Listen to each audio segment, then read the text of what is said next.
Les voix de l'esprit. Les voix de l'esprit. Un podcast éclairé et éclairant avec Julie et Clément. Bonjour Clément, nous voilà de nouveau rassemblés pour une nouvelle émission de podcast pour les voix de l'esprit. Et aujourd'hui nous avons décidé d'explorer la notion de protection. De quoi se protège-t-on ? C'est comme ça qu'on a souhaité nommer cette émission, dans le sens de ce qu'on fait dans la vie pour se protéger d'éventuelles attaques, d'éventuels problèmes. Alors ça peut regrouper tout un tas de types de protection. On connaît bien les assurances, les alarmes, les codes secrets, mais il y a aussi bien entendu d'autres stratégies pour se protéger de potentielles attaques ou de potentielles agressions. Bonjour Julie et bienvenue à tous dans cette nouvelle émission. C'est un vaste sujet, passionnant, et on va essayer de le définir du mieux que nous le pouvons pour que l'on puisse savoir à la fois de quoi il retourne et puis surtout pouvoir transmettre un regard, des clés qui, je l'espère, pourront servir à chacune d'entre vous pour se sentir bien moins menacé. Et donc lever quelques protections au fur et à mesure pour avancer vers ce chemin de liberté. Mmh. Et puisque toutes ces protections sont avant tout contraignantes finalement et enfermantes, et contraignent notre liberté d'une certaine manière. Oui, absolument. Vous pouvez imaginer que vous vous trimballiez tous les jours avec un gilet pare-balles et un bouclier dans la main. Évidemment que lorsque vous faites quelques centaines de mètres, vous allez être très éprouvé par le poids, bien que tous ces artifices vous donnent l'illusion du sentiment de sécurité. Mmh. Alors ce que je dis, c'est un peu fort, mais c'est pourtant la réalité. C'est-à-dire que tant qu'on place sa sécurité à l'extérieur de soi, sur des objets, sur des codifications, eh bien on est en réalité pas du tout protégé. Puisque tout ce contre quoi on se protège va attirer à lui communément la résonance qui va faire que cette protection va être brisée. Donc on va vivre une expérience à travers un individu ou un groupe d'individus qui va vouloir briser cette protection. Puisque là, le sens de la vie, comme je le rappelle, n'a d'autre but que de nous faire davantage devenir libres pour que nous puissions vivre progressivement un amour sans condition. Mmh. Qui dit sans condition, dit sans protection. Ça va de soi. Donc de quoi se protège-t-on, parce que c'est ça la question du jour. Eh bien en fait on se protège de ce que l'on considère comme une menace, de ce que l'on considère comme un potentiel danger. Et donc, cette représentation n'est pas la même pour tous, puisque vous avez des personnes qui sont capables de s'élancer du haut d'une montagne et de les frôler avec une combinaison adaptée à cet effet, ou de s'élancer avec leur skate du haut des Alpes pour descendre une route alors que d'autres voitures montent en contresens. Et ces gens-là ne se sentent absolument pas menacés lorsqu'ils effectuent ce genre d'action. Certains les qualifient de professionnels, et sont fascinés par leur prouesse, quand d'autres les taxent de fous et d'inconscients.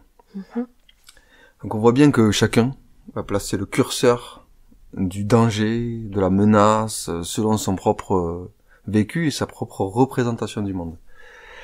Et ça prouve encore une fois que cela n'est pas fonction d'une réalité telle qu'elle est, mais d'une réalité telle qu'on la perçoit. Donc il y a toujours ce côté très relativiste dans ce qui est dangereux ou dans ce qui ne l'est pas.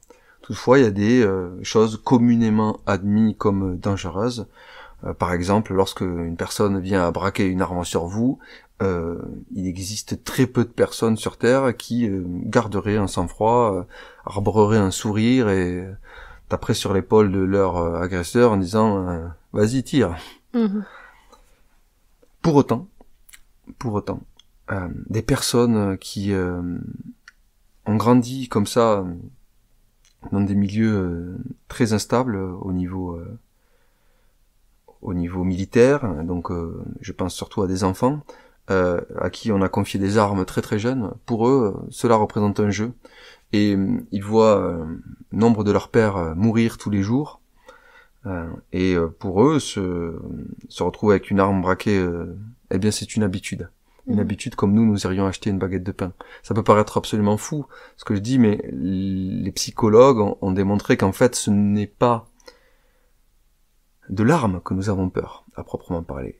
Mais c'est parce que nous associons à l'arme pointée sur nous la sensation réelle de mort. Et donc, pour ces enfants, lorsqu'ils ont une arme braquée sur eux, parce qu'ils jouent avec toute la journée, vous comprenez bien qu'ils se sont acclimatés, accoutumés à se braquer des armes les uns sur les autres. Et donc, ils n'ont pas associé que arme égale mourir. Et que pour eux, même si c'est le cas, la mort ne représente pas quelque chose de terrorisant, puisque elle fait partie de leur quotidien. Donc ils ont une autre représentation du monde. Donc même pour quelque chose qui en apparence et pour 99,999999 des gens partagé, ça ne l'est pas pour une partie du monde dans lequel nous vivons. Donc la menace, le danger est relativiste, tout comme tout le reste. Chacun dans son existence a des défis à relever en fonction du vécu qu'il a engrammé et de l'héritage dont il a hérité, pour se rendre libre et donc dépasser ses propres peurs. Lorsqu'on a recours comme ça sans cesse à des assurances, des garanties, des fois qui se superposent, combien sont assurés 2 à 3 fois pour la même chose et n'en sont même pas conscients. Donc non seulement c'est parfaitement inutile d'être assuré plusieurs fois pour la même chose, mais en plus cela ne vous protège pas du danger, puisque la peur n'a jamais permis d'éviter le danger. Vous constaterez que tous les accidents du travail, de la vie, ont lieu lorsque vous n'êtes pas présent à ce que vous faites. Les sportifs de haut niveau le disent. À chaque fois qu'ils se blessent, c'est qu'ils sont en train de penser à quelque chose d'autre que ce qu'ils sont en train de faire. Les pilotes de course, les gens qui sont au travail, etc.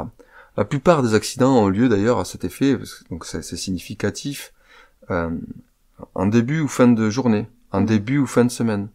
Donc ce sont évidemment les temps où on est le plus fatigué, je vous l'accorde, mais ce sont surtout les temps où l'attention n'est pas totale, la présence n'est pas maximale. Et donc, en vérité,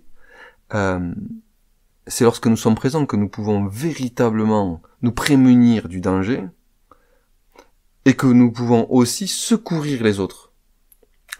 Parce que si mon enfant est à côté de moi et que je lui tiens la main, mais pas vraiment parce que je suis en même temps au téléphone et que je suis en train de penser à mes soucis du lendemain, eh bien, lorsqu'il va trébucher et chuter, je ne vais pas avoir le réflexe, la présence et la vigilance de pouvoir le rattraper, le retenir.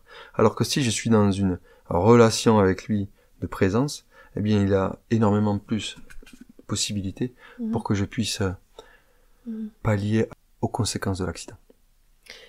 Cette présence, elle peut être aussi échaudée par l'émotion. Si on est dans un état émotionnel particulier, ça nous fait sortir de cet état de présence, et c'est souvent dans ces cas-là que les accidents peuvent arriver. Que ce soit accident de la route ou des accidents bêtes, se couper en cuisinant, ça peut être un moment où on a appris une nouvelle particulière, où on a une colère qui remonte après un échange un petit peu costaud avec son partenaire par exemple, avec ses enfants, etc. Il est crucial au moment où on